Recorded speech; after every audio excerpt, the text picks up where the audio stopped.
Hello, everybody, wonderful people. Hi, it's nice to see you again. Welcome back to Comic Crash, my little show on the internet where I talk about comic books and comic book related stuff. Anyway, so big news of the week, or at least the week that I'm recording this. Yeah, we got a new Batman game announced. It's sort of a Batman game. There's a lot to unpack here, so I thought that I'd go ahead and unpack it, just give a few of my thoughts and impressions, and maybe a couple of predictions on the new game that was announced, Gotham Knights.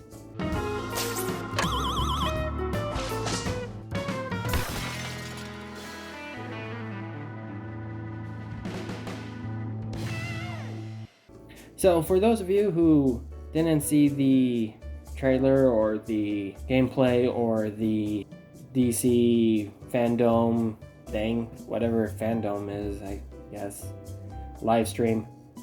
It's kind of like DC's Nintendo Direct. So for those of you who hadn't seen anything about this, the main core story of the game is that Batman has died and it's up to the runner-ups, all of his various sidekicks and such, to save Gotham and keep the peace while Batman is gone. And first, I'm just glad that they're not adapting the Battle for the Cowl story, and they're taking a different approach to the topic, giving a unique story that focuses on working together rather than fighting against each other to become the next official Batman, which I thought that's the route that we're going to try and go. From the beginning, we can see that it is a multiplayer, pick-your-own-character kind of game, or at least I'm assuming it's pick your own character. There might be some story missions that require specific people that you have to play as, but... So, clearly, the playable characters, the few that we have, that we know of so far, are Dick Grayson, Nightwing, Barbara Gordon, Batgirl, Damian Wayne, Robin, and Jason Todd / the Red Hood. And in the gameplay, they have what seems to be Tim Drake as Red Robin, though he wasn't featured in the main trailer, and that makes me wonder, how many characters can we get here? And are we going to see other characters like maybe Catwoman, or Cassandra Cain Batgirl, or Batwoman, or the Huntress, or Azrael? Maybe the Question would be pretty cool. I mean, the list can go on for a long time with characters who could be in the game and still work with the gameplay mechanics that they've shown off, and maybe have a couple of adapted mechanics of their own as well. And speaking of mechanics, let's talk about the mechanics for a little bit. In a way, it looks similar to how the Arkham games were. I mean, that's the obvious connection to make. They're both Batman games by the same studio, sort of the same studio. It's like the spin-off studio, but looks like there are slight adaptations per character. They showed off that some of the characters have limited teleportation stuff, whereas characters like Batgirl play really similar to how Batman looks and feels.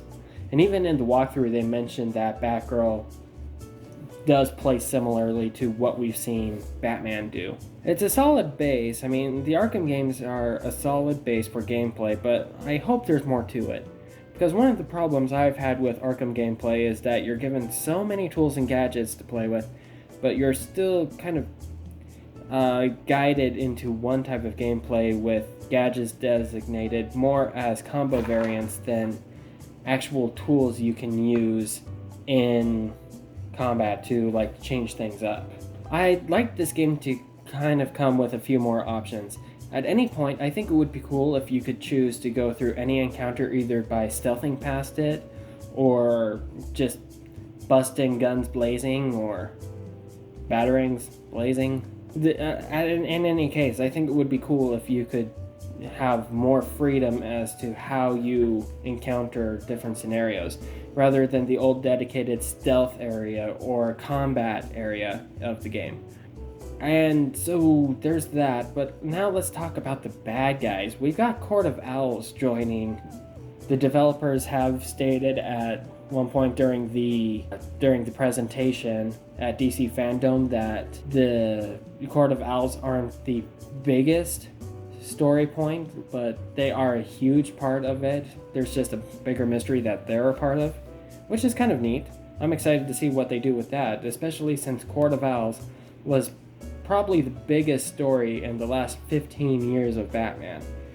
And it's kind of neat to see a newer, different villain take center stage over, you know, just bringing the Joker back in for whatever he's doing. I can't believe, like, if we're bringing the Court of Owls in to the game, I also have a really hard time believing that Batman is actually dead.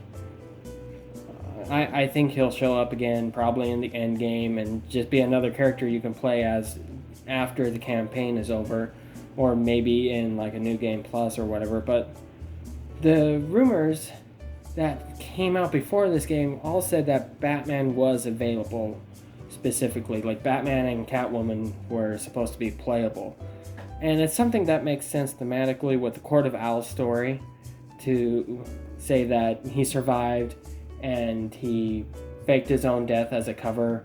It's plain and simple, but still, I'm excited for this game. It looks good, looks fun, definitely like something I'm looking forward to, and I'm really excited to play this game, actually.